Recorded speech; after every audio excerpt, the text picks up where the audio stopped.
I'm an outsider. Bernie Sanders is an outsider. Both with the same diagnosis, but both with very different paths to healing.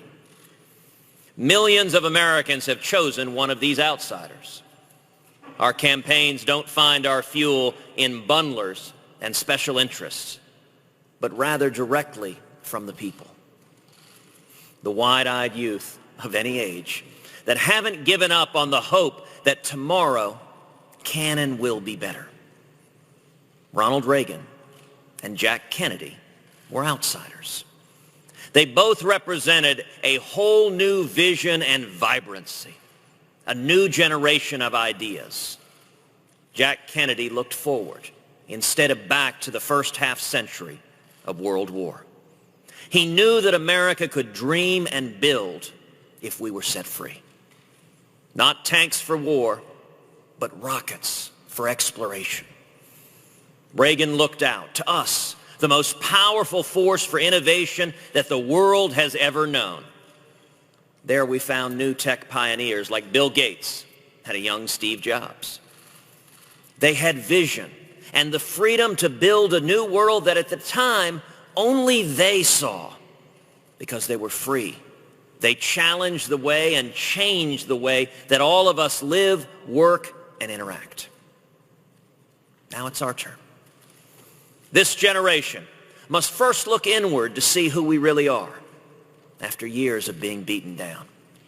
Years of being told we couldn't, shouldn't, or wouldn't.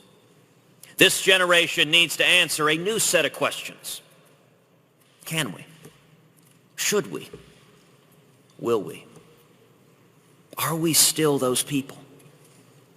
Those dreamers and doers? Are America's greatest generations in our past or our best days yet ahead? We must unite the Republican Party because doing so is the first step towards uniting all Americans. The question is not whether all Americans can or will agree on a majority of issues all of the time. The question is whether a majority of Americans are hungry to rally around a set of principles larger than any single issue that a politician may use to divide us. Tonight, I'm speaking to you from Philadelphia.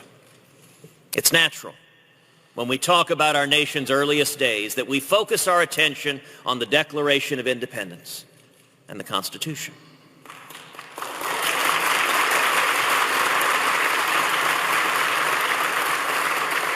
And we can learn a great deal about a path forward by focusing on the passionate disputes and disagreements among our founding fathers.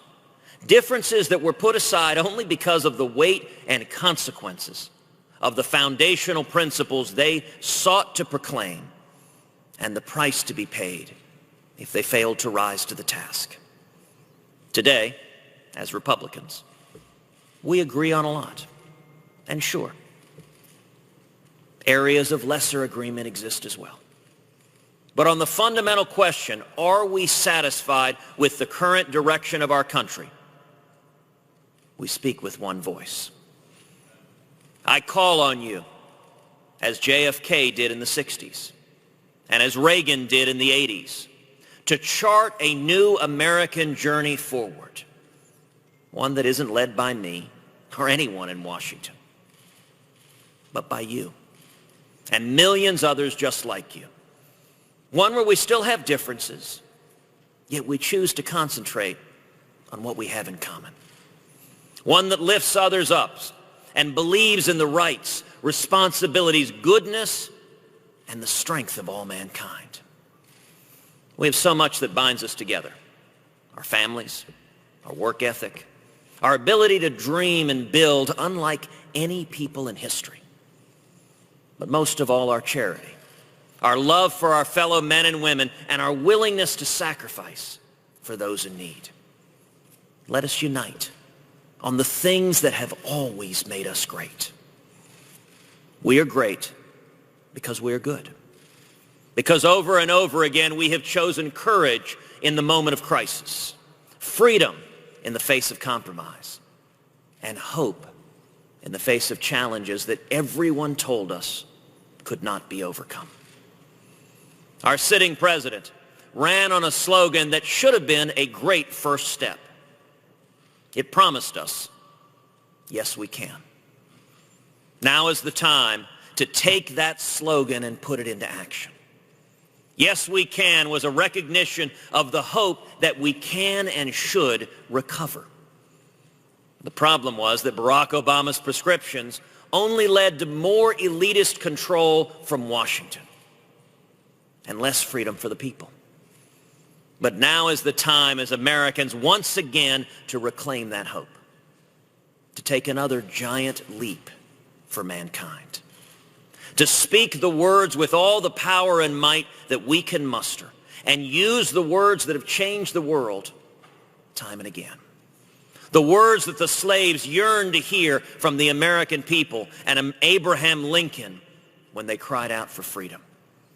The words that Europe and Britain heard when they cried out for help defeating totalitarian evil in the 1940s.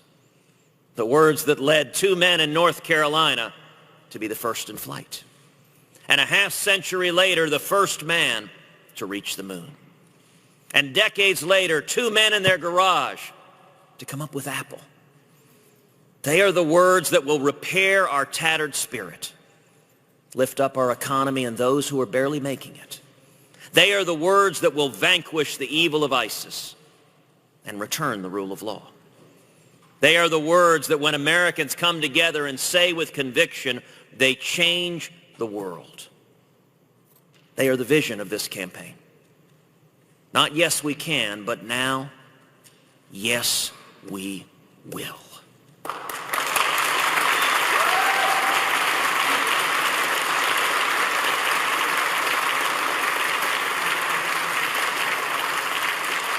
We will restore our spirit. We will free our minds and imagination. We will create a new and better world. We will bring back jobs and freedom and security. We will find new ways to ignite an energy revolution with more jobs and greater choices. We will defeat the evil of Islamists and ISIS. We will live as neighbors, friends, and family in peace once again. We will heal the sick, feed the poor, and defend the defenseless. We will restore our rightful place in the world. We will do what Americans do best. We will live for others. We will change the world through the hope of freedom's enduring promise and our unrelenting spirit. You can be empowered. And in a digital age, it is all the easier for your individual voice to be heard. Your choices to govern your work, your education, your future. If only Washington will get out of the way. Join me now on this journey of less talk and more action, real solutions, because I know you. You may have been knocked down, but America has always been best when she is lying down with her back on the mat and the crowd has given the final count. It is time for us as a nation to get up, to shake it off and be who we were destined to be. Don't let anyone try to convince you otherwise. Here's the truth. You don't need me or any politician, but we do need each other. All of us, coming together as one, as we the people. Because not only do we say, yes, we can, beginning here and now, we pledge to each and every one of us, yes, we will.